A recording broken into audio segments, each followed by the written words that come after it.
Good morning, everyone, and welcome to our, I guess this is our first Q&A session in our lovely video studio here at Capella. And I'm joined with Rachel, who's Morning. Sitting down, and she's going to be helping me go through this session on the Halo-100 12 needle embroidery machine. So I know there's a few people logged in at the moment and watching along, so thank you for joining us this morning. Just a quick bit of housekeeping. If you're watching on YouTube, as most of you are, that's great. That's pretty instant feed back to you, so it's real time. If you're watching on Facebook, it can be delayed. So my advice is whenever you're watching any of these Q&As or any of our live sessions is if you have an option to watch on YouTube, that is really the better option. It's much more, it's live basically, whereas Facebook's been a little bit delayed. So anyway, we've got some people chiming in, Gary. Hi from Beverly in Western Australia. Hey Beverly. Pam from Empty Nest Embroidery. Mandy from Auckland. Hey guys. Hey Mandy, how are you? Janine, good. Loads of people logging in, so that's great. This is going to be a fun session, and I guess the thing we want you to do though, it is a Q&A session, so we've already got some questions that we're going to start answering on the Halo-100, but please make sure if you have questions, send them through on whatever platform you're on, preferably YouTube, it'll be quicker. And Rachel's going to be monitoring those questions and she'll throw them at me.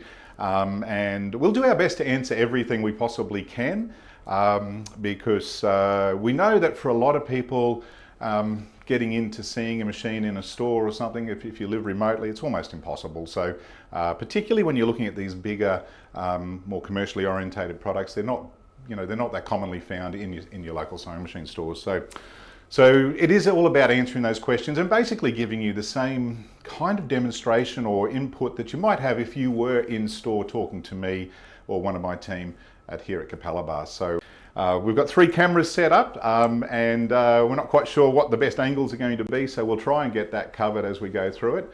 But again, it's all about you asking questions, us answering them for you, and just making the whole process a bit of fun as well at the same time. Now, before I do get into any of the questions, just to give you a little heads up and a quick run through on the machine, because this will answer quite a few questions, I'm sure.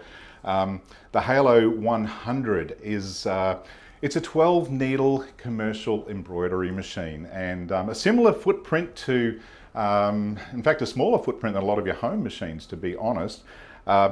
12 needles, it's fully automated, and it comes really well equipped. So that's the first thing we're going to do right now is quickly tell you what comes with the machine. So hoops, that's one of the first questions we always get from folks is, okay, what hoops does a machine come with? And this machine comes with 5 standard hoops included and 2 of each. So quickly running through those, you have got, and I'm going to go to probably this camera in front of me here just quickly. So the 5 standard hoops that come with the machine is the 9 centimeter, and that's a 9 centimeter round hoop, and that is the actual embroidery area. Then there's a 12 centimeter round hoop, which is this guy here.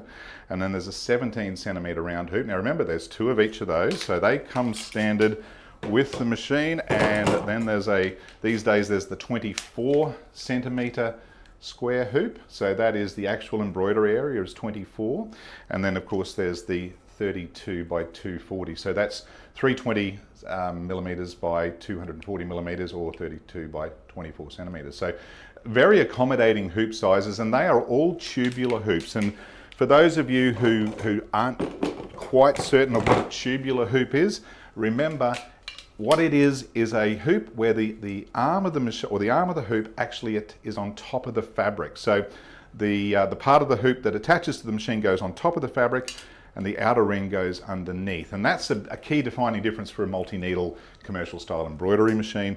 And it means that you can embroider a lot more different things. Particularly, it's easier to do kids' shirts, and anything that's tubular is just hugely easier to do on this type of machine.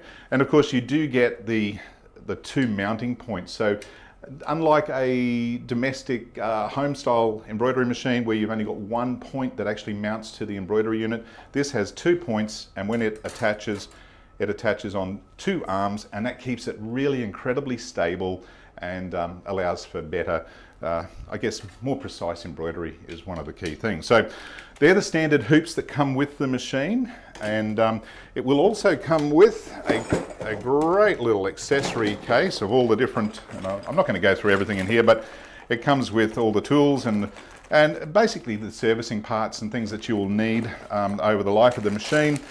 Screwdrivers, power lead, it's all there. Again, no need to go through all that because it's quite comprehensive. Gary, one of the questions was, what was the largest hoop size that we've... The largest hoop size is the 320 by 240. So that is this guy here, and it's pretty big. Like if we have that, hold that up there. Yeah. So you've got 320 by 240. So 32 centimetres, 24 centimetres, and that's quite accommodating. And there's 2 of those in the kit. So that's kind of nice to get 2 of each hoop. Absolutely. You can have one project working and of course hooping up the next project while you're waiting for that to stitch out. And I have another hoop question. Fire away. I might as well throw the hoop questions in. Does it come with a hat hoop? The hat hoop is not standard in the package we have here in Australia, but it is available, and I'll just quickly show you part of what the hat hoop looks like. It comes with a few different components, but this is the actual a commercial cap frame system, and it basically slides on to the machine down here, and that's the actual hoop. I'm not going to attach this and demonstrate it now because it's a little time consuming in a sense of all the things we want to cover today. But we do have a great video on our website and on YouTube, so just check that out. It's really good. If you go to the product listing and you can watch the videos there, there is a full video on how to use the cap frame assembly. Whoops, I've just dropped my microphone. How to use the cap frame assembly for the Halo-100. So I'm just going to pop that back in my pocket. But that whole system, by the way, is available. So the driver, 2 frames, and the mounting jig is on our website, and it's I think $9.99 for that whole kit. But like everything, if you are looking to buy one of these and you've got specific needs, and like we do with all the different machines we sell, you're best off talking to us and tailor a package that suits you. There's no one size fits all, Rachel, is there? Like everyone's different, so it's best to contact us and talk to the sales team. They really will tailor an individual package. Now, the other thing that comes standard with the machine, of course, is a bobbin wind assembly. So it does come with its own independent bobbin winder unit, so you can wind your own bobbins. You can use the pre-wounds we have. We now have the new plastic L-style pre-wounds, which I'm finding are better suited for this machine, but this one winds very, very quickly, and it is always more cost effective to wind your own bobbins. It uses a standard aluminium L-style bobbin, and we have those available obviously, but winding bobbins is very simple, and that is included in the package when you get the machine. So there is also a printed manual that we provide, and it's kind of a good guide to the basic functionality of the screen. My advice is, though, we've got so many videos on this machine, is to utilize the videos that we've done as your education, because it's just clearer. And again, if you go to the page, you'll see all the different videos we have and all the different aspects of the machine. And we're always producing more videos. So I was going to say, there's more to come. There is more to come, absolutely. So now, of course, the machine also comes with the stand, and you can't see the full stand, but this is a really solid heavy-duty stand. 2 shelves on it, on wheels, casters. You can wheel it around as you like, and that is also included in the package as it stands at the moment. So, yeah, you can probably, you can see it. It's pretty clear, but it is on wheels, and you can lock the wheels into place. So once you've got the machine in the position that you want it, just lock them down, and just eliminates any vibration or anything like that, and just makes for a good embroidery experience. Gary, I've got some magnetic hoop questions. Yes, okay. So one of them is, do the Mighty Hoop magnetic hoops fit the Halo-100? That's one of them. Yep. Shall I give them to you all? I'll answer that one first because it's a good question. Now, there's the Mighty hoops and there's also the Maggie frames. We have the Maggie frames, which are a similar kind of product. I can't tell you if the Mighty hoops actually fit because we do produce our own brackets here in Australia. If we get a close-up of this one, so this is the 165 by 165 Maggie frame, and we produce our own brackets to make this fit. So yes, we have a good range of magnetic hoops, and just to give you an idea, if I pull this apart, they're very they're very tight. That's how it works. They've got a load of magnets in there, and this is the inner ring. And you do need to be careful when you use these, because they do bite. You heard that snap. If I got my finger caught in there, you'd know it, right? So you do be careful when you use them. But the Maggie frames, we've got, I can't remember how many, but I think there's about 5 different sizes on our website, which will show you that they're suitable for the Halo-100. So I'm going to pop that back over there, and I'll put that hoop together in a moment. So yes, Maggie frames. Now, there is actually a set of magnetic hoops available from Halo themselves, and they are a smaller set, and they're not a standard hoop. I'll just get this small one here. But this is an optional extra. It's an optional set of hoops, and they're designed for doing smaller areas. So as you can see here, we might just go to the front camera just quickly. They have all these detachable magnets. They're very strong, and you can lay your fabric down on this very thin hoop here. So it allows you to get into very tight locations.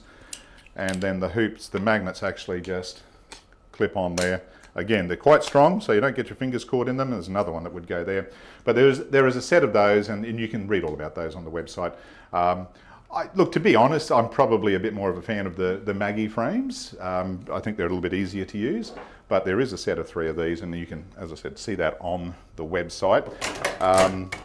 So magnetic frames, yes, we do have that covered. Okay. And by the way, when we send these machines out, so just to give you a little bit of a background on what happens if you were to order a Halo-100, we do keep good stock in our warehouse. We do open up and actually thread up every machine and run it and test it and make sure that before it goes to you, it is 100% working perfectly. We also go ahead and load. In fact, if we go to this screen here, we go ahead and load all the different hoop options that we have available. So if I choose our hoop option here and scroll down to the next page, you can see here by these images, we've already preloaded the Maggie frames and put the graphic in there. So when you're choosing a hoop, it's just a matter of choosing the one you want.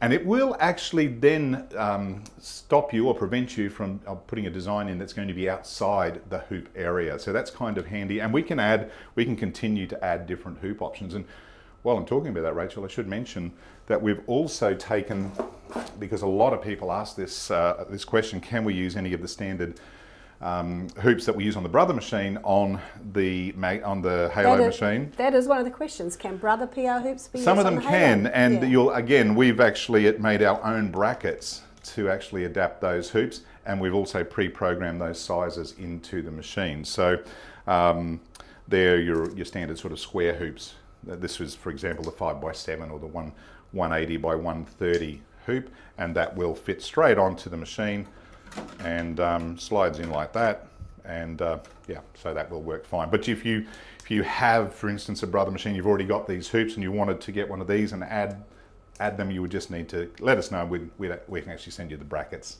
to convert that hoop over if you would like to do that. So yes, some of the Brother hoops are also adapted. Great. To the machine. Janine would like to know, is there a specific hoop to use for socks? Yes, there is a sock hoop available. Now, I've put that down here. There it is. It's a set.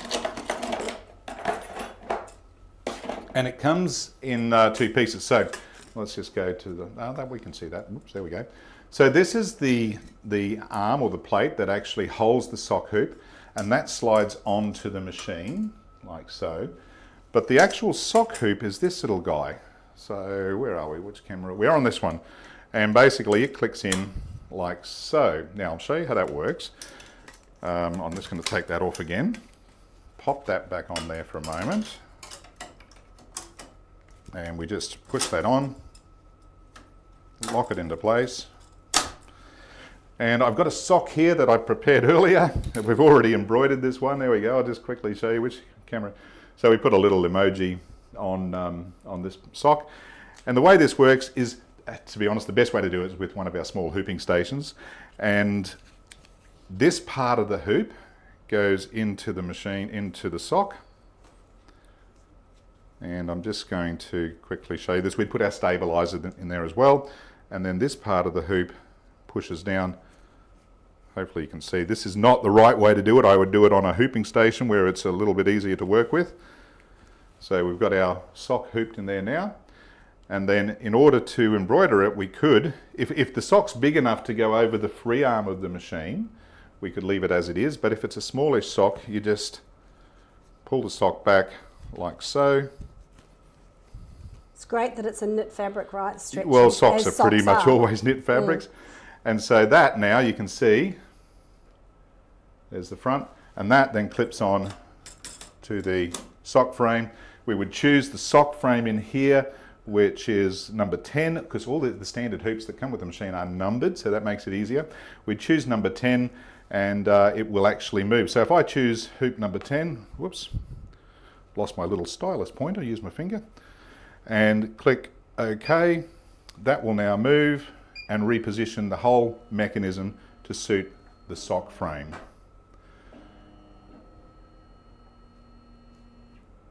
I've got a design in there that's way too big, so that won't work terribly well, but if I center that, won't work with that design, so I needed to have a smaller design in there. But that's all you do, is just load the sock frame. I don't have that emoji design on this machine.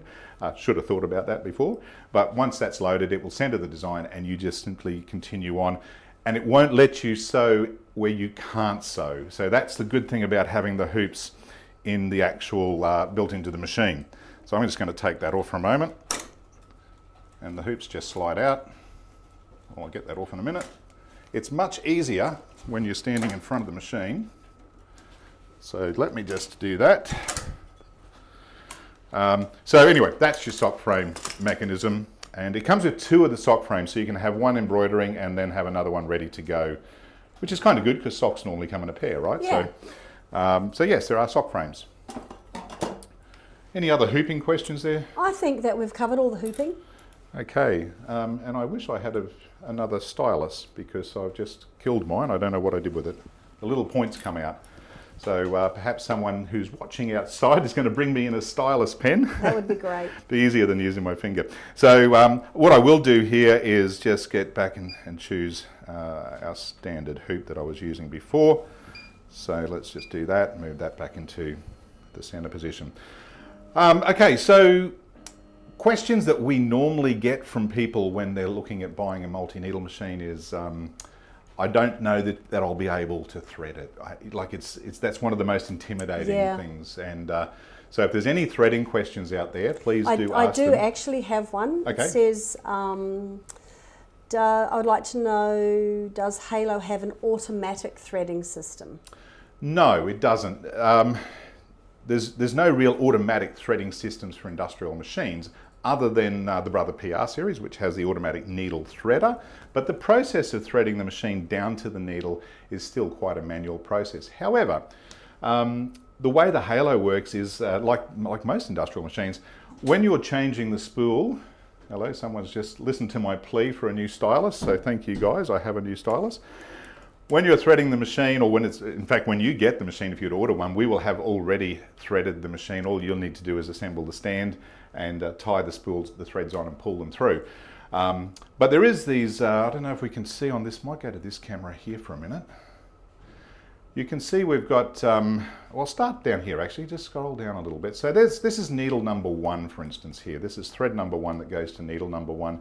And then it follows around in sequence. So that's 1, 2, 3, 4, 5, 6, 7, all the way around to 12 on the other side. And when we're threading the machine, the thread comes up to a little eyelet in this sort of top section here, and then it goes down through these tubes. Now the idea of the tubes is the thread is protected, so in whatever sewing environment you're in, the thread won't get tangled or caught. And that's really important, because if you get two threads sort of tangled while you're embroidering and you don't notice it, they'll both get pulled through the same threading path, and then you'll have a thread break and a jam up, and it'll be horrible. So that can't happen with these tubes. But threading the thread through the tubes, the machine comes with a little threading wire, and that's you can see that on the videos on getting started with the Halo. It shows you how it happens. But a little tip, if you get the can of spray air, which we do sell, and you can get it pretty much anywhere, with these little tubes, because they're sealed tubes, we just pop a bit of thread down there and give it a burst of air, and that pushes the thread all the way through the other end. So much easier than using the little threading wire, I have to say. So that's a good little tip. And once the thread comes through here, so we'll go back to this camera again. The path is quite simple, really, and again, all our videos show this. So, and when you consider the vast majority of these machines we sell will go to folks who don't live locally and really have bought it without actually physically seeing the machine. I'm sure there's some folks watching now who have done just that. And the videos are just the best way to learn how to use it. It's just like sitting and standing in front of me in the showroom and watching how we actually thread it. So, but the thread comes down, it follows a very simple path. This is your tension assembly here. This little guy here is what we call the spinner, and that actually is the device that detects whether the machine is stitching or not. If that spinner is not spinning, then the machine will think the thread is broken or it's not stitching, and it will stop. Obviously, the machine has a thread break detection system. Now, it will stop if the needle thread has broken or if the bobbin thread has run out. It will stop and wait for you to resolve that problem. But once it goes around that little spinner, this is the check spring, it comes down through here, down through this eyelet, back up to the take-up lever, and then back down through the subsequent eyelet here, down through this little gadget here. Now, I'll point this out. This is a thread holding device. Now, these little clamps open and close during the stitching process, and they're very important because they actually help prevent the thread from kicking back or coming out of the needle and ensures a good, correct start of each stitching block that you're about to do. So through behind there, down into the little guide. Now, you'll notice it's got this little clear plastic protector plate here. That comes standard on the machine, and when you don't want it in the way, just sort of tip it up. Full disclosure, I know some people take it off, and that's fine if you prefer to take it off. In fact, I'll show you how that happens. You just simply pull it forward like so. I'll try and keep my arm out the way, and it will come straight out.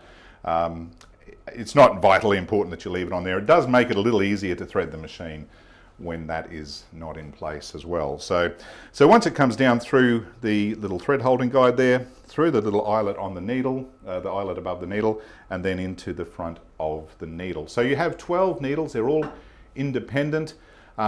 This machine does not have an automatic needle threader. The vast majority of commercial machines do not have automatic needle threaders, but I'll give you a little tip. I'm not sure we'll catch this very well on video, but it is on my list of videos to do. So this is one of the standard little kind of needle threaders that we sell. Am I in the right camera? There it is. These little guys, they're just a plunger needle threader. You see when I push that down, there's a little wire protrudes. Gee, it's hard to get that on screen. Hang on, whoa, we'll go back, go that way a bit. There we go, now we're back in focus. So. And the way that would work is if I was threading needle, I'm going to go across to this side for a moment, and I'm going to get down here. I'm going to take that purple thread out of there. I'll just get rid of that one. I don't want that sitting there. Go away. Should have taken the green thread. In fact, I'll pull that out the way then. Take this purple thread, and all we do with the needle threader is just hook the thread in there, slide down the needle, and is that showing up on screen? A little. And yeah. Slide down the needle until you get to the needle eye and just push it through, and then you can hook that thread and pull that through there. So my eyesight's not great, so I do find that kind of handy, and it works pretty darn easily. But we'll do a good in-depth video on that with a lot of close-ups to show you how that works. These are available on our website. I was going to say that's a common needle threader that we have used with just sewing machines that don't have a needle threader. So it is great to have one in your stash. Yep. And just search needle threaders on our website and you'll find it. So threading the machine is really not complex at all. And when you're putting a new spool on, you just cut the thread, tie a new spool on, pull the thread. If you're really careful and do a specific type of knot, you can sometimes pull the knot through the needle eye. I find it easier just to quickly tie it on with any old knot, pull it through and rethread the needle eye. It's a bit like an overlocker, so when you tie a spool on, you just pull it through and rethread the needle. So it's not hard to change threads. Now you'll notice we're also using commercial size threads, and obviously you can use the smaller 1,000 meters or the 5,000 meters, whatever you want. We run mostly our Hemingway polyester on here, but the machines are very accommodating and they'll use any good quality thread that you might have. So just good quality. That's what you really want to make sure you do get. The bobbin system on these is what we call a standard L-style bobbin. And if we pull that out, you'll notice the free arm is quite small here. So it's very accommodating for doing tubular work. But the bobbin case just sits in like so. And I've actually got in here at the moment, if we come up to here, find that, there we go. I've actually got a plastic pre-wound bobbin in there at the moment. But if I was using the aluminium one, of course, it would just not be plastic. But if I take that out, you'll see threading the bobbin is very, very simple. You just drop it in, hook it into there, and you have this little pigtail just there. Again, we've got videos that show you all this in quite detail. But that's all there is to threading the bobbin and loading that back in the machine. You can hold the latch. Whoops, I'll just put that there. Pop it in. Let the latch go, push it in and hear the click, and that's it, the bobbin is threaded. So nice and easy. And the good thing about it being down there, as opposed to a lot of domestic machines where the bobbin is a drop-in bobbin, which is fine and quite common on a home style machine. But when you've got your hoop in position, you can't get to your bobbin to change it that easily. So this is a little bit easier to get to your bobbin, being a push-in L-style bobbin, which is absolutely standard on pretty much every commercial embroidery machine there is. So loading bobbins, threading, pretty darn simple. Any questions on? I did have one on what type of bobbins, but you've said an L-style aluminium. Yeah, so the machine comes standard with the bobbin winder unit, of course, as I mentioned before, and it also comes standard with aluminium L-style bobbins. And we also load a whole heap of extra bobbins in there for you, so I think there's about 15 in total. But we have just recently got in our latest batch of L-style plastic bobbins, and there are 75 weight, so there's a good yield on the bobbin and a little bit finer again, so you can get better yield. So better yield out of your bobbin means you're changing less bobbins, but winding your own bobbins is also perfect, and it does save you money. Ultimately, winding your own bobbins, if you don't mind doing it, will save you money. It is cheaper. And of course, maybe environmentally more friendly too. So you're not using plastics and the different things to produce bobbins. But either way, you can go either way, but it is an L-style bobbin.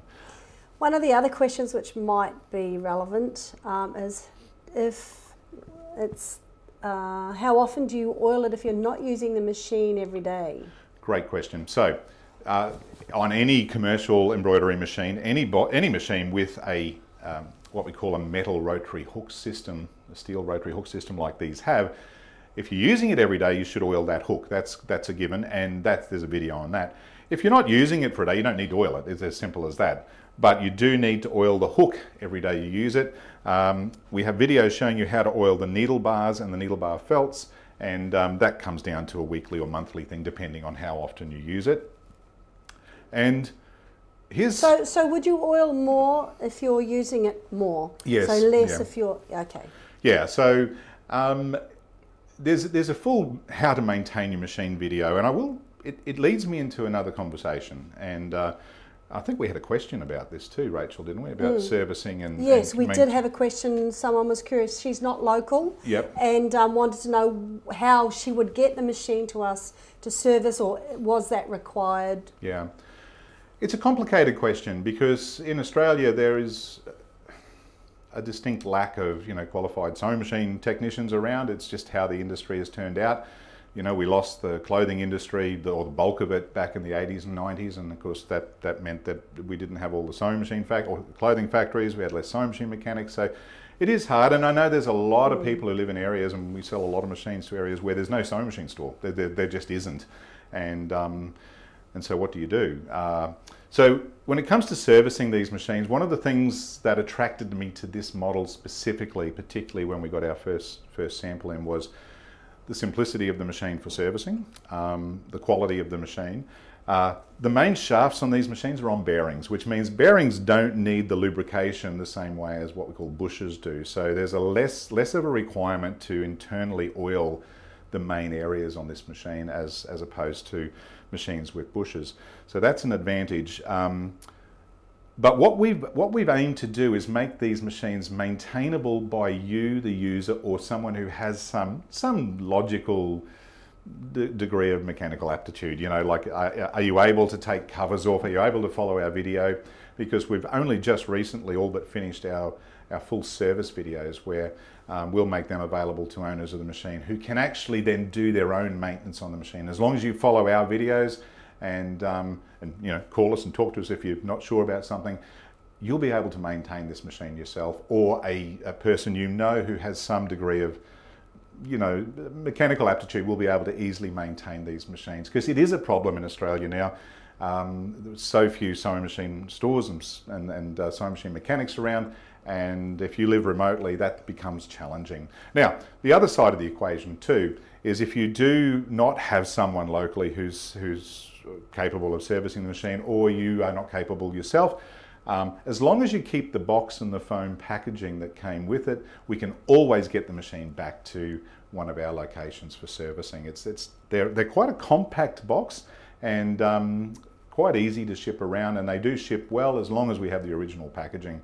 I don't think that's going to be necessary that often. I think you're going to be very surprised at how easy these machines are to maintain. A lot of that comes to the fact that the build quality is so superb on them. They're very easy to use, and they just work a treat. So if you follow our instructions, follow our lead, maintaining them is going to be fine. But I do understand, in reference to that question, Rachel, was it was a precursor to any purchase that they had a local servicing.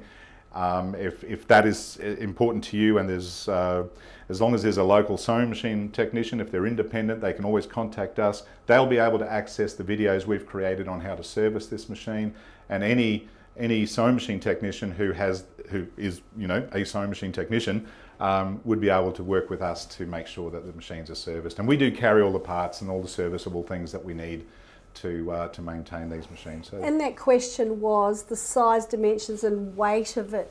Would it be something that one little lady could easily manage to safely pack up and carry or transport? No. Well, but as you might be if you're a strong, you know, and yes, it's a two-people thing to actually lift this machine and put it into the box. It's not overly heavy. It's like any bulkier product like this. It's a bit awkward. I can lift the machine by myself, but it's awkward, so I always get another person to help me put it back into the box and pack it up. So as long as you've got someone to help and you're, you know, reasonably capable, it's not difficult. Once the machine is set up though on your stand, and there's very little effort to manhandle it, move it around, it's pretty simple. And yeah, so Janine is also in follow-up to how often we use the machine for servicing. She wants to know if she has a machine in the storage, say for a year, would that need a full service, or would it just need oiling? No. What would need to happen? It would just need, I think, a general oiling, and because, as I said before, these machines are on bearings, and they're so well made and robust. Basically, just the needle bar mechanism and the hook mechanism will need a bit of oiling, which is simple, and we have videos that will show you how to do that, so it won't be difficult at all. There is an old saying in any machine: the more you use it, the better it's going to be, right? There's no doubt about that. So your machines they're made to be used. But like a car. Yeah. So if you were to leave it sit for a year, no big drama. We would just make sure we oil the appropriate points, and there are videos that show you how to do that. So a bit of common sense. That's all that really is. But I think it's, for us as the importer and distributor of the Halo product in Australia, our main aim here was to create all the video content so it didn't matter where you live in the country, you're not disadvantaged. So you can learn via video. We can show you how to use it via video, which is pretty much how most people have got to know the machine. And we can also show you how to service it, and whether it's you or another person there for you. We're very committed to the product, and we've got a whole raft of more videos. I think we've got, I don't know, 14 or 15 up already, something like that. And we've got more in production as we speak. So just on the servicing too, I know that our team in Western Australia can pick up the machines too if they need to for servicing as well. So we do have Gareth and Deb in WA who will organise all the servicing over there. So there is someone in the Perth area that can service the machines for you, and they're fairly mobile too. Yeah. So you can rest assured there's heaps of support there. But again, if you live up the top end of WA and you're not likely to want to drive down to Perth for servicing, we can help you do it wherever you are, and we're confident with that too. Like. As long as you just reach out to us, we'll make sure you have the videos. We'll make sure if you get stuck with anything, we can talk you through it. One of the great things we do these days, and we all have them, is a mobile phone. We do a lot of FaceTiming with people, which is the best way to show you not only how to use the machine, but if you are servicing and you've got a question, just get us on the phone. One of our techs will get on the phone with you. We'll FaceTime with you, and it's just like standing beside us. And it's just the technology we have now. It makes it so much easier than it was 20 years ago, I can assure you. So be confident that you'll be able to maintain and use the machine with all the support that we can give you. Yeah. Another question is, would you mind explaining the type of needles used? Yes, excellent. So for most of you, if you've only ever used household embroidery machines, you'll know that the needles have a flat back, and that means the needle can only go in one particular way into the machine. Kind of makes it easier to ensure you put the needle in correctly. Commercial machines don't use a flat back needle, they use a round shank needle, and there's good reason for that. A round shank needle is a more sturdy needle, for the want of a better term, and it suffers less from any bending or flexing during the embroidery process or the stitching process. And the only thing you have to do with a round shank needle is you have to make sure you insert it at the right angle.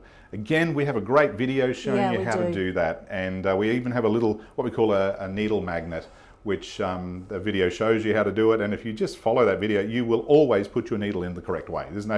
It's not hard. But rest assured that the round shank industrial needle, they're called a DBX K5 needle, is going to give you the premium stitching effect, and it doesn't suffer from that little bit of bending and flexing that a flat back needle can suffer from time to time. And we do have both the chrome plated needles, we have the ceramic coated needles, and we have all the sizes, we have everything in stock. The machine comes with spare needles, of course, when you get it, and you do, because you're spreading your workload across 12 needles, typically you find you're not replacing the needles quite as often as you would do on a single needle machine. But they do need replacing, and I've had people ring me and say, oh, my machine's failing, and it's, okay, have you changed the needle? No, okay, change the needle, and then they'll ring back and say, yep, that fixed the problem. That's because needles will wear out, and they do need replacing when that happens. So pretty easy. The video's great. Yeah, I was going to say the video, again, I'm sure that the team's going to put it into the feed of the YouTube here, but it's also in the product on our website. Yes. Yeah. So that's really good to refer to on how to insert it, and you can pause it as you go, which is fabulous. And I got to say, generally speaking, you never use anything but a 7511 embroidery needle, honestly. We never change it. We're pretty much everything. 7511. And now we're kind of leaning towards the ceramic needles because they're a slightly harder coating and they offer less friction issues. But they're not much more expensive. But the ceramic coating is lovely, and I think they're like $9.95 for a pack of 10, so $1 a needle. It's worth trying. Yeah, absolutely. So. And even when we're stitching with metallic threads, and these machines do handle metallics beautifully, certainly our metallics, the soft lights and the Hemingworth metallics, but particularly our soft light metallic, we just use a 7511 embroidery needle, a DBX K5 embroidery needle, which is an embroidery needle, and it handles metallics beautifully. And it leads me on to a couple of things I'll point out when we're looking at the screen here. We have the option of, I won't dig too deep into this because it's a video that we will create, but we have the option of programming the machine to sew at certain speeds for certain needles. So for example, if you were if you were setting up metallic threads on needle 1 and 2 and you wanted every time needle 1 and 2 was selected to slow the machine down, you can program the machine to do that. And that's kind of a cool feature. So it will actually slow down whenever you're using a metallic thread. There's a lot of actual information in the control panel that I could spend the whole day showing you here, but it's not necessary because you don't need to use it. But you do have the option of going into user parameters and embroidery assistant parameters, and once we go into there, I've got all sorts of options down here, pages of options. There is actually a question for, is it possible to make the machine keep going and not stop at every colour change? Well, it doesn't stop at every colour change. So, great question actually, because this has confused a few people. Let me get back out of there for a minute. When you set a design into embroider, let's go back there. I'm just going to choose a design, and this is how we would do it. Selecting design is easy. The icons make sense. There's a folder button just here. So if we want to select a design for embroidery, we choose that. This shows me the designs that are available currently in the machine memory. And the design, it will take hundreds and hundreds and hundreds of designs in here. It's a massive memory on the machine. You won't run out of memory on it. Right now we've got only 2 pages or 8 designs in here. If I had a USB, which I do have on me, I don't know what's on this USB, this will be a bit of a hit and miss thing. Pop the USB in the side there, and it will now come up and let me read that. So if I wanted to see what's on that USB, click the USB button, and there we go. I might want that little design there. That's put a little red box around it. It's a bit hard to see on screen, but you can see it clearly here. Red box around it, and if I go hit the green button here, that will now load that design into position number 9. So it will load it into the very next available position. And if I hit the enter button there, I've now loaded that design. If we go page down there, so we get out of there and we go back in here, there it is. That's the design I just added right there in number 9. What I might do though, I'm just going to choose this design we've got here. Once I've selected the design, hit the green button. It will now let me do some modifications to the design. I can rotate it, I can slightly resize it and scale it here, but I don't recommend doing that because when you resize on the machine, it doesn't recalculate any stitch data. I mean, if you're moving it maybe 5%, that's probably okay, but generally speaking, I would use your software, whatever software you're using to resize any designs. I don't need to rotate it, I'm just going to keep it as it is. And once I've loaded the design, if I wanted to now change the color palette, I just click on the palette up here and it tells me what we're actually using. So this little sequence here is each needle change, each color change. So color change 1 is currently set to use needle 1.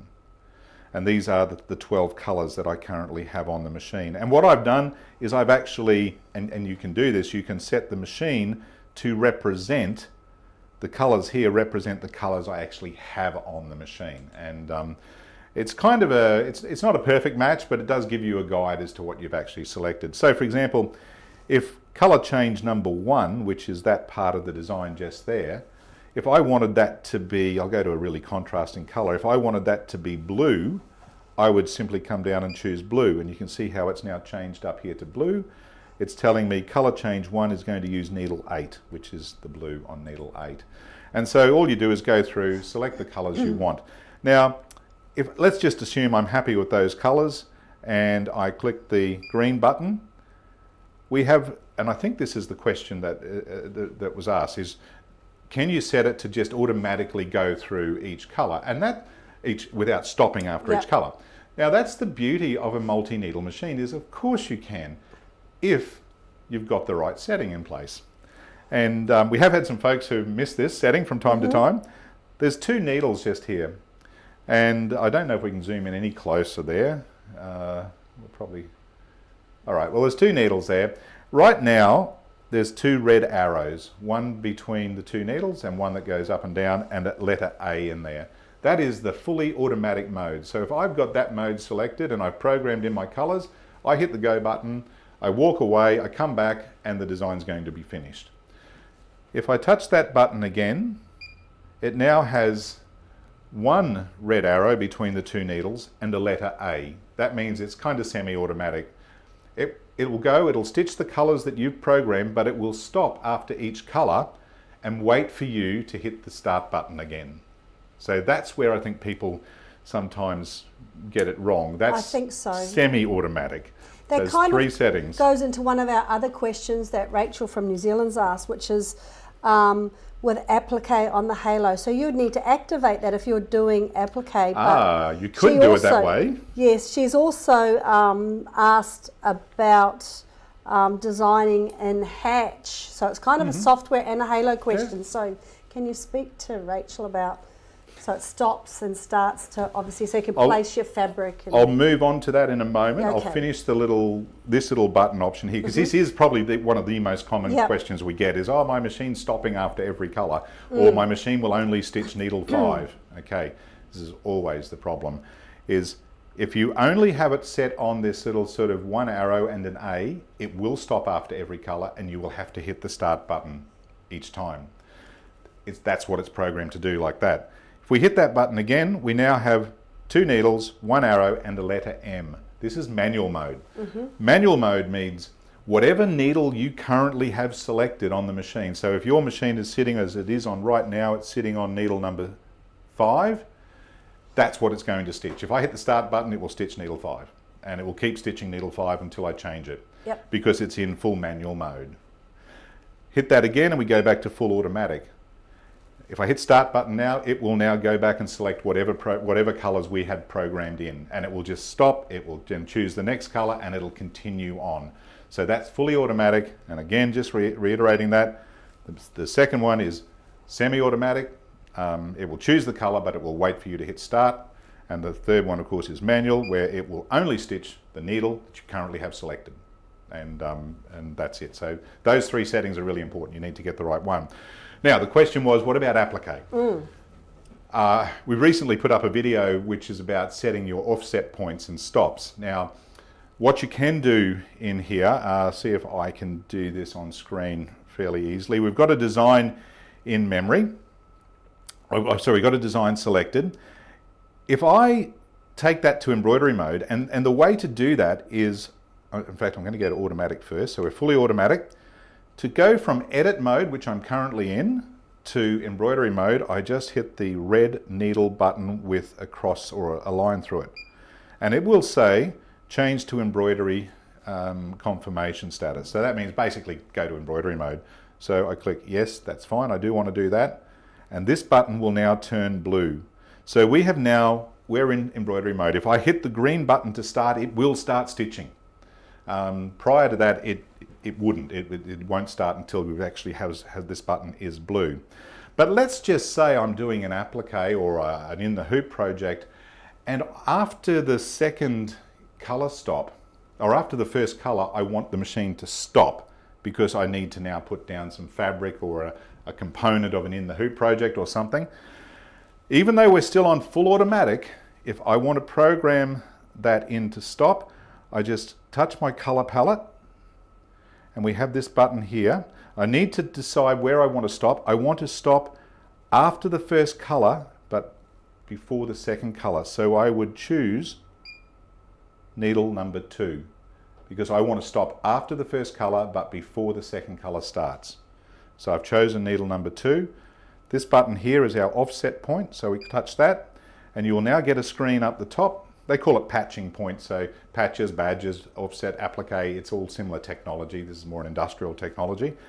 But now that I've got that selected, if I hit that little down arrow there, I have 3 options: no, offset point, and offset. No means it's not going to stop, it's just going to continue on doing its thing, so we haven't achieved anything by ticking no. Offset point means that it will stop and then it will move the hoop to a point that we've predetermined. Now, there's a video showing you how to do that. It's very simple, but you don't always need to move the hoop. You just want it to stop. But in a case where you might want it to move is if you're working on a really, really big hoop and you're stitching up in the back corner of it and you need it to get to the area that the fabric's going down on, it will actually move the hoop to a position that you can nominate, make it easier for you to place your patch fabric, badge fabric, applique fabric, whatever it is, and then when you hit start it will go back to that same position. More often than not though, you just want the machine to stop. So if I tick offset and then click the green button there, it's now placed, I don't know if you can see this, hopefully there's a little tiny crosshatch symbol on needle change number 2. That means I have set a stop point on needle 2. And now I can click out of that and I can start sewing. It will stitch the first colour and then the machine will stop and wait for me to put my applique fabric down or my badge fabric, whatever it is I'm doing, and then all I've got to do is hit start again and it will continue on its way. So I could set in a design, let's say I've got a design that's got 20 colour changes and I want to have 6 stop points. I can program it. I can't do that easily on a lot of machines. No. That's a really good feature. So if you're in the hoop projects and appliques, it's ideal. It is really good. And we have a video on that explaining how to do offsets. Great. So, and you can still leave it on automatic as well. So it once it gets past those stop points, it will then just go back to auto mode for you. So really cool. Hope that answers that. It's a good feature. And check out the video on offsets. Yeah, indeed. And you'll be able to go back and look at this again too, because once we're finished today. What I would like to do is actually quickly put the hoop on. I took my fabric out of the hoop, so I'm just going to walk across here for a minute and put this fabric back in here, because I want to show you, grab my little scissors wherever they've gone. I had some here. Cut my thread away that I made a bit of a mess of here before. Now, I'm going to load this Maggie frame that I've got. And I'll just pop that there. And just pop that in. They just slide on. So that hoop is now in position. And what I want to do is show you how easy it is to set the hoop, and also that there is an LED pointer on here. So once we've loaded a design, and we happen to know that this design is 87 millimeters by 75 millimeters, so it's kind of a pretty simple design. And if I want to select the right hoop, I just simply click the hoop button there, go into this option here, and now you can see all our hoops are loaded, including all the standard Halo hoops and the optional Halo hoops, and they're all numbered for convenience. As a bit of an example, if I grab one of those. So this example is hoop number 4, so you might be able to see that. Oh, there it is. So you can see there's there it is that? There, you can see the 4 there. So they're all labelled like that, so you know which hoop to get. In this case, I'm using one of the aftermarket Maggie frames though, and I happen to know that is the 165 by 165 frame. So I would just scroll through my hoop pages until I find that frame, which is there, 165 by 165, hit the green button, and then the green button again. It will now do a resume an origin point, so it'll actually take the hoop back to its standard center point, which is kind of cool. While I'm in that screen also, and I do recommend this on pretty much any industrial machine, whenever you're tracing a design or wanting to see where it's going to go, I do recommend going to needle 1 and using that as your reference point all the time. Even though, I don't know if you can see on the fabric here, can that come down there?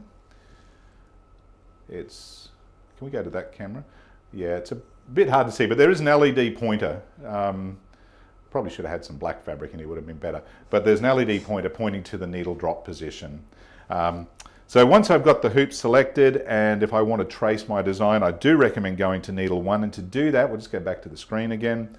We've got a quick option here to go to needle 1, which is that, and that means the head will move across to needle 1.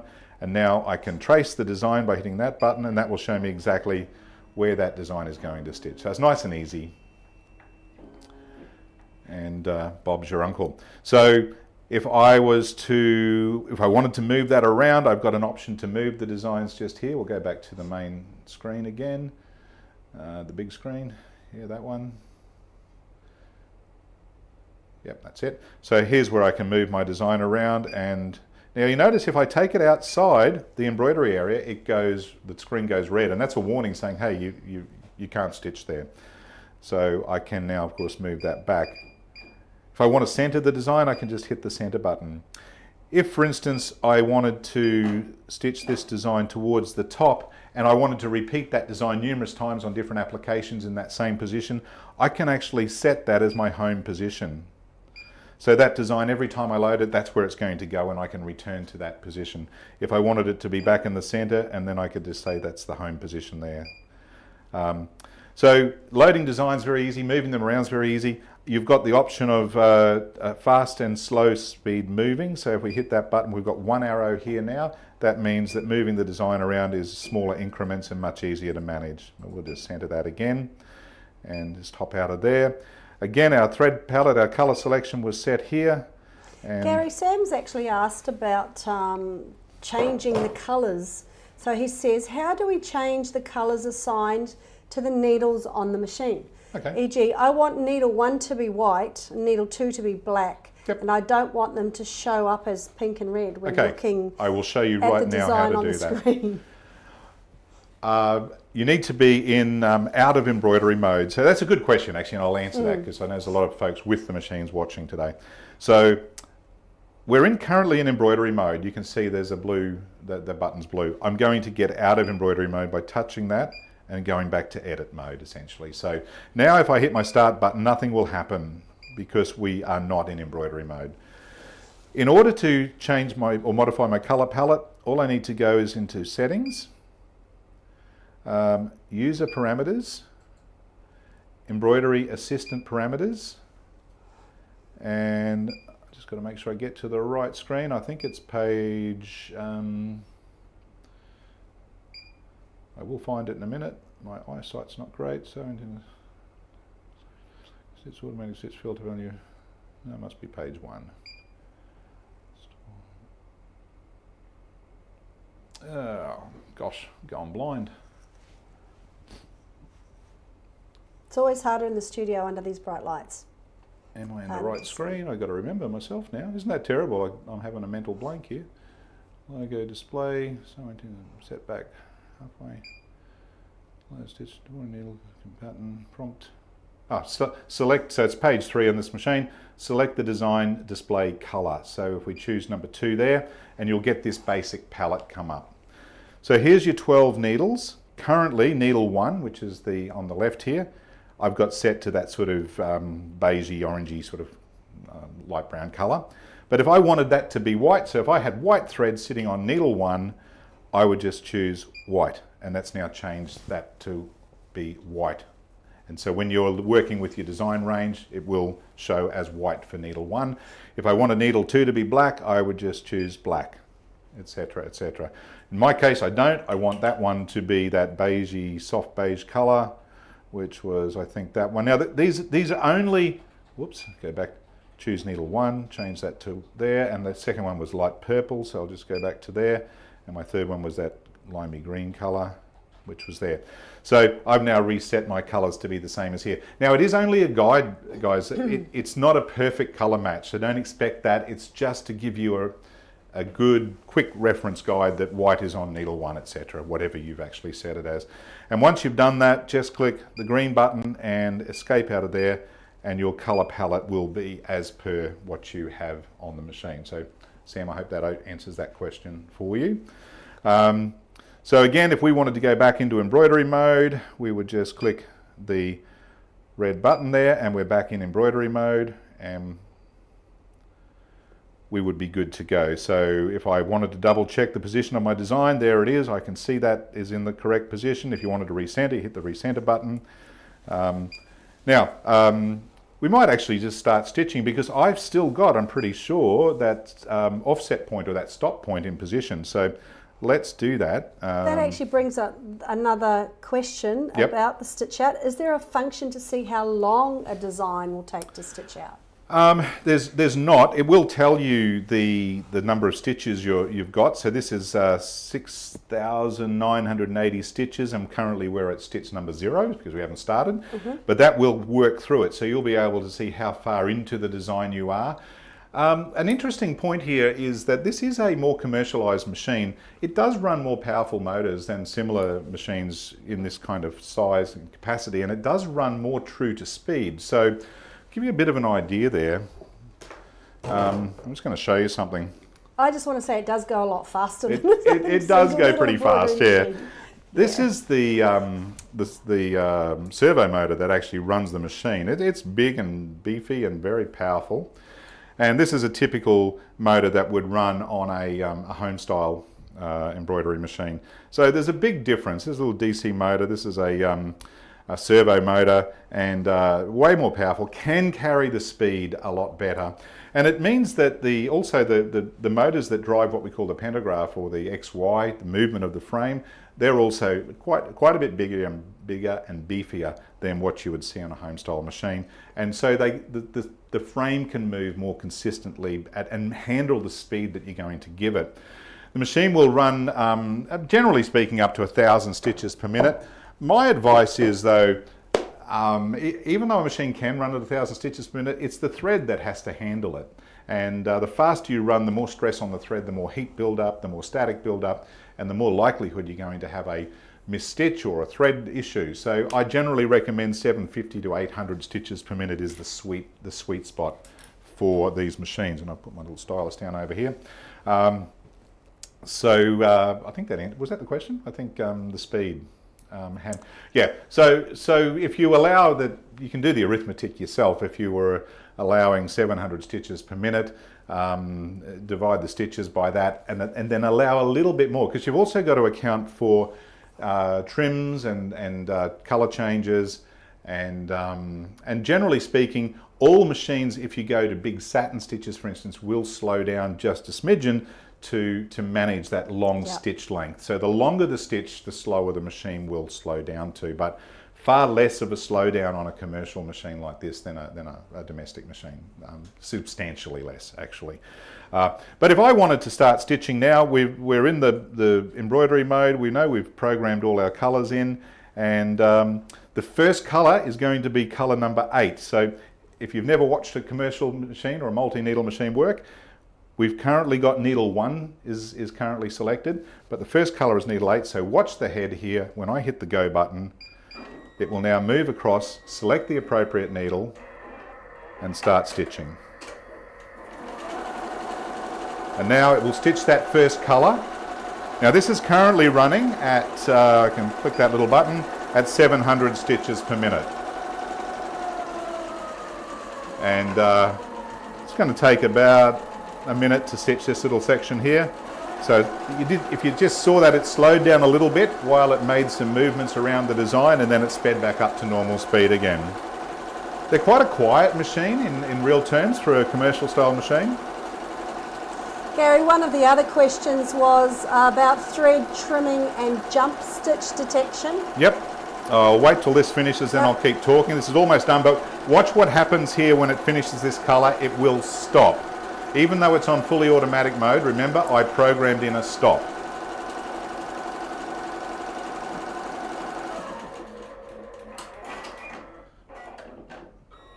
And it'll move to the next needle, and now it's going to wait for me to hit the go button. That's my cue if I was doing an applique or something to put my fabric in, or in the hoop project, and then all I would need to do is hit start. So if I hit the start button, I didn't pull that thread out now, didn't I?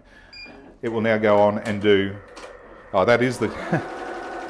Oh, it will stop. That's the thread I pulled out of the needle before when I was trying to show you the needle threading. So anyway, once I rethread that, it will keep going. But of course, it would have stopped by itself anyway, because the thread is not in the needle, which means the spinner back up here is not spinning, which means the machine says, oh, there's something wrong, I need to stop and wait for you to resolve it.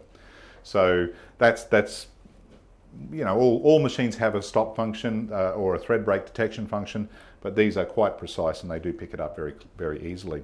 So what was the question there? Sorry, Rachel.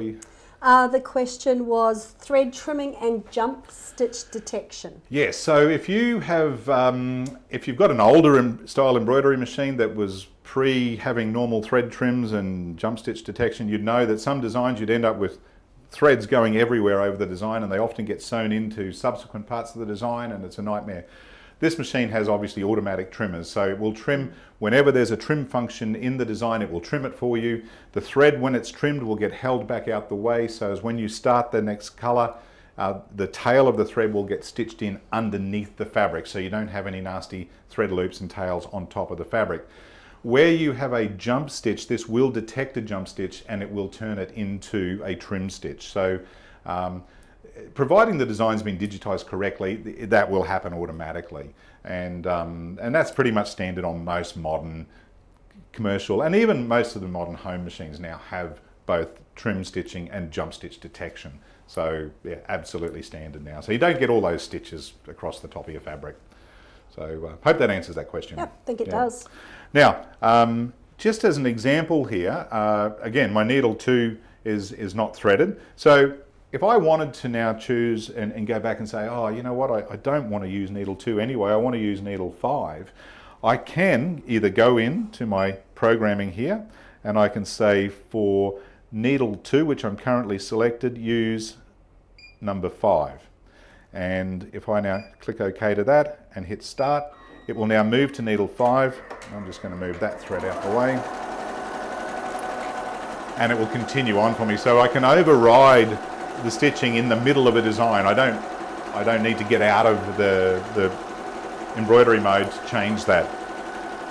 And it'll finish this bit and then it will go and choose the next colour and it will continue on. So we'll finish that little bit. And this incidentally is the test sample that we put on every machine that we send out. And so now we'll move to the next colour, which was needle 3, and continue on. So I'm just going to stop that there. We don't need to... that was the other one I pulled out as well. So little note to self, next time I do this, make sure I rethread my needles if I pull the thread out. But it's pretty simple, and for those folks who bought their first, when they got their first commercial multi-needle machine, the first time you do a design where it just goes through and does everything for you, it's a real wow factor. It's really exciting. I love to hear people say to me, oh man, I wish I had a, and they do say it all the time, I wish I had got one of, a multi-needle machine years ago, because it is a game changer. You don't have to babysit your machine. How good is that?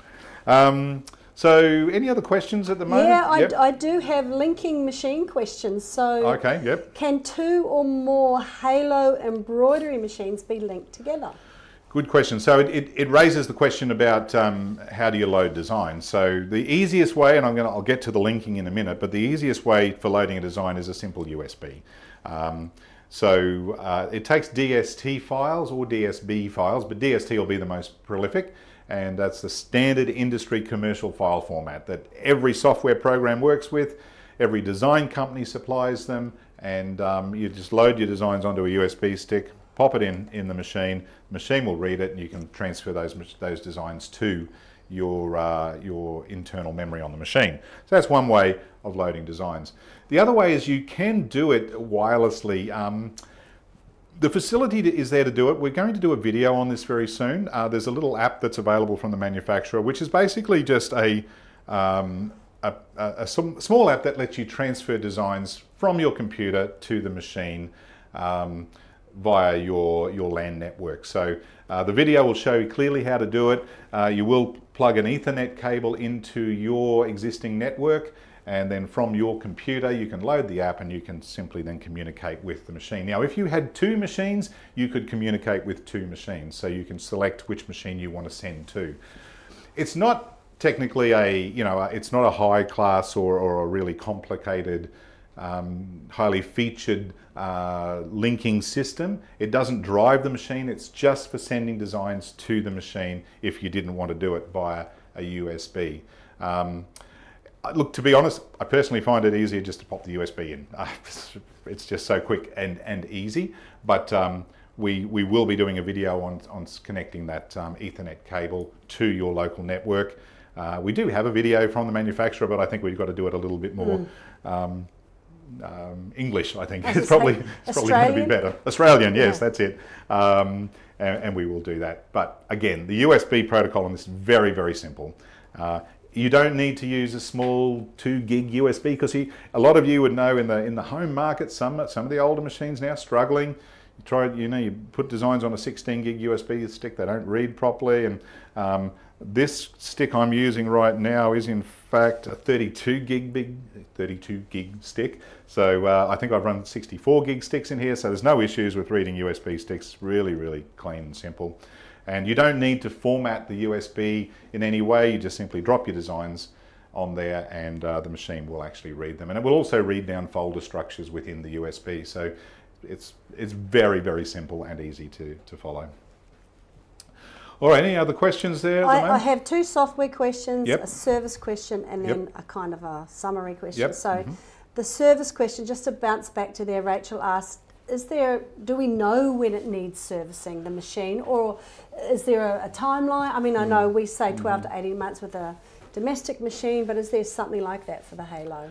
Yes, so our recommendation is to run at least yearly servicing, and whether that's you doing it under our guidance in your home, or someone that you know doing it, or a local mechanic who's doing it, again using our guidance and following our videos, or bringing it back to us, of course, that's the other option.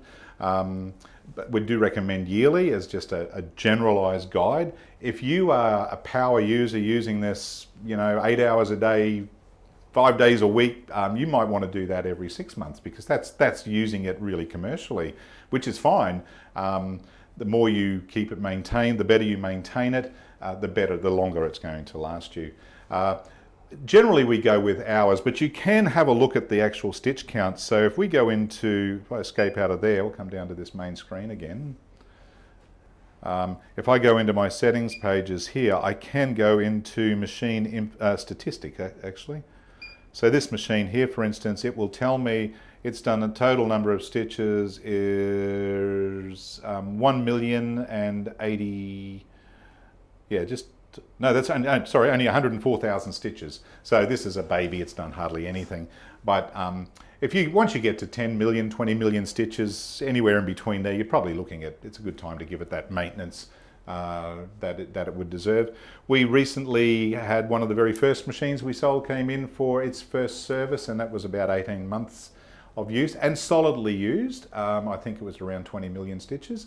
And the machine was honestly, pull the covers off, it was like new. It was credit to the owner, she'd been looking after it. Yep.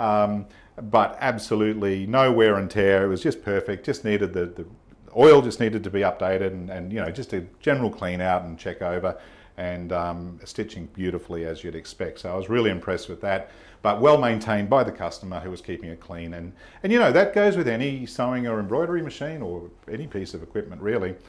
Keep it in a good environment, keep it clean, keep the dust off it, clean it out, and do the normal things that we show you what to do, and it will give you good service. It's just common sense really. So great.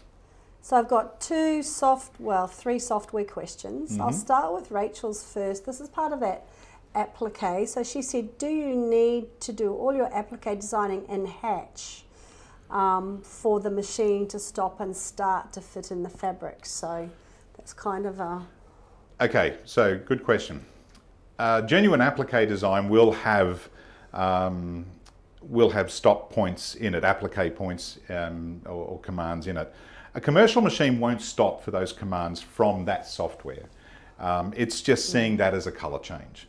And that's where we use that offset point. So for example, if you have a design that is got at color change number 3 is a point where you're going to add an applique fabric, you would go in and tell the machine, as I did before, on color change number 3, insert an offset. And that means it will stop, it will wait for you to do its thing, do your thing, and then you hit the start button and it will continue on. If you've got 3 of those points within a design, you might have an applique that's got 3 different fabric placements. You would put an offset point at each of those locations. Now, of course, I'm pretty sure I'd have to try this for sure, but I'm almost certain it will do it. If I save that design with those stop points into my machine and then open it up again in the future, those stop points will still be there. So I need to confirm that, but I'm pretty sure there will be. So yes, the machine won't in itself recognize an applique point, but then I don't think any commercial machines do. You've got to actually set those stop points in place. So I think that answers that question. It does. Janine has asked, she's got 2 questions regarding Embrilliance. So the first one is, do you use Embrilliance when using the drawing feature directly on the monitor? On this machine's monitor, because it does have the doodle kind of feature. I believe that is what she's referring to. Yeah, yes. That has nothing to do with software at all. I can just quickly show that if we want to come into the screen. So we do have, you call it the doodle feature, so this is a drawing feature on the Halo. It's a drawing feature on the Halo. And it will digitise it to stitches, I'm assuming. We'll just come back to this screen here. So there is a couple of kind of cool features in here. And look, if you're a software user, you're not likely to use this, to be perfectly honest. That's right. I would do this in software anyway. But if we go into our option to choose designs, I have a lettering option and I have a drawing option. If I click on the drawing option, it now lets me choose an area that I want to work in. So I'm going to make this 200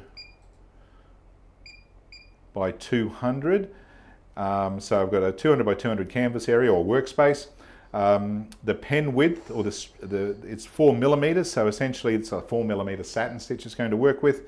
And the density is 0.4, which is very standard. So if we click OK, I now have this screen, and I'm just going to zoom in there, and I'm going to use my finger to draw because these rubber styluses, while they're good for touching, they're not good for sliding around on the screen.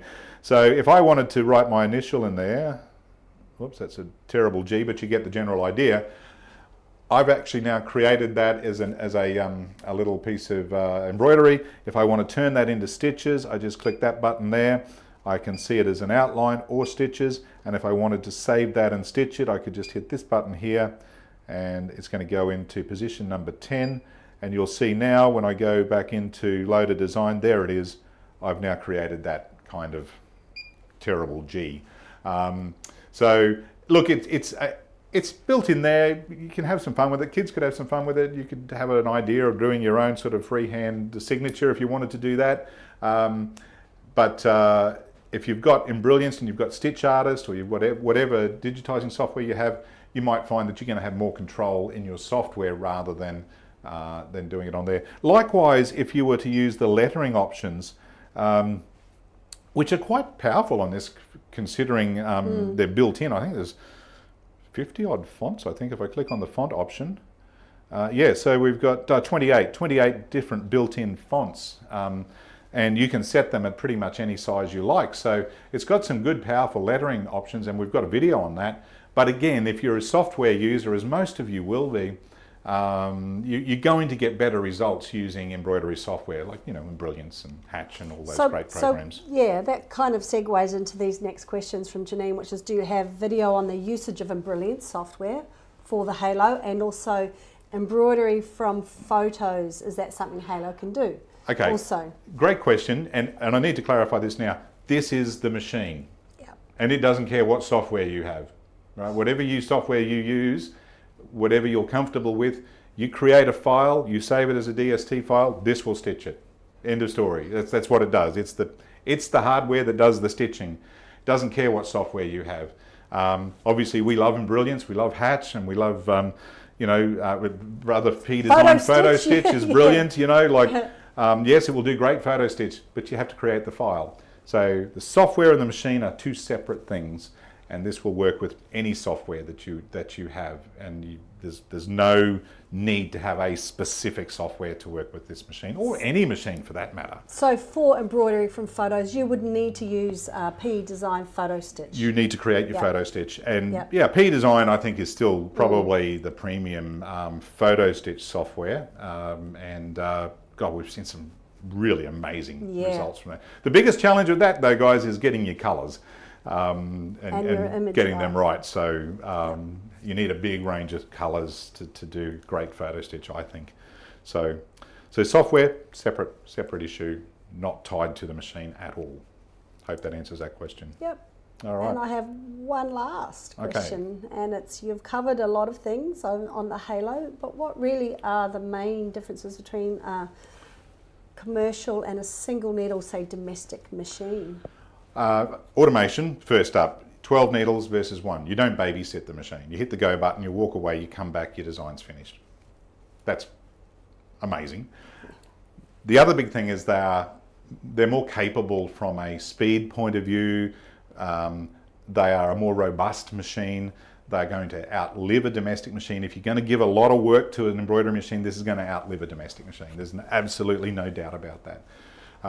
They're also tubular machines. So again, if I wanted to embroider the sleeve of my shirt, I could use the one of the little magnetic frames, or I could use the like the sock, for instance. We can do the little tubular things that are really challenging. Now, if we were embroidering or hats and caps, there's a genuine cap option for it that allows you to do commercially viable cap production and embroidery.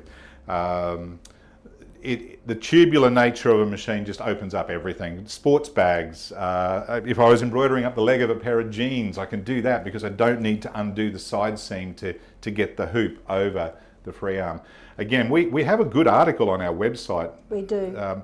Single needle versus multi-needle or tubular machines, and it's well worth reading because it explains all that in quite detail. For me, if you're seriously wanting to do a lot more embroidery and open up a whole world of opportunity for you, definitely look at a multi-needle machine. And these just represent terrific value. One of the questions I get is, what's the difference between this and the Brother 10 needle? I love both those machines. I love them to pieces. The Brother has incredibly advanced electronics on the screen, and you can do things on there you can't do on any other machine.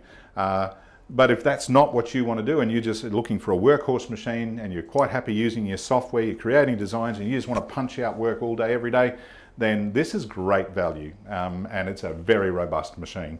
And it will last. It will last. If you look after it, it will last you for years and years and years and years, and you will get a lot of work out of it. So look, we're coming to the end of the I was going to say those are all the questions. Oh, okay. Well, we covered a lot, I think. I hope you've found it entertaining. If you are interested in knowing more, then the best thing you can do is call us, speak to us, watch all the videos, of course. If you have even more specific questions that maybe you didn't want to ask in a real time in front of everyone, then you're most welcome to call us. If we can FaceTime with you, we can show you whatever you want to know. And we also have our, which is quite unique for us really, is our try and buy plan too. So you can read about that on our website. There's options, yeah. So there's some great options for taking ownership of a multi-needle machine and making sure you have a good time with it. So actually, I've got one more question. One more question. Sorry, and it's from the marketing team. What other questions and answers are you interested in? That is a good question. So we'd like to put it out there that these Q&A sessions, we want to do more of them and be kind of flexible with what we do there. Yeah. And we don't want to have to plan too far forward. We want to be quite spontaneous with it, but we'd love to know from our customers, what other things would you like to see a Q&A on, where we can just stand in front of you and answer as many questions as we can. It's just the same way you might get if you came in store and you were sitting with us in front of a product, a machine, software, whatever it is.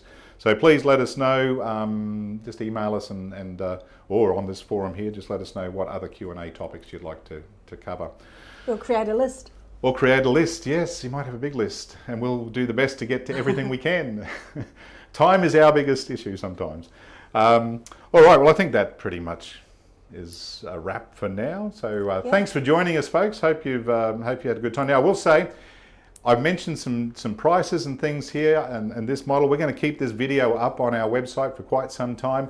If you're looking at this 2 years down the track, and please know that the prices may be different, things may have changed. So just check our website at that current time just to see what is current for that particular period. Things do change, prices change, and sometimes they're out of our control. So on that note, thank you, Rachel. Thank you, Gary. Thanks everyone for joining us. We'll see you next time. Cheers for now.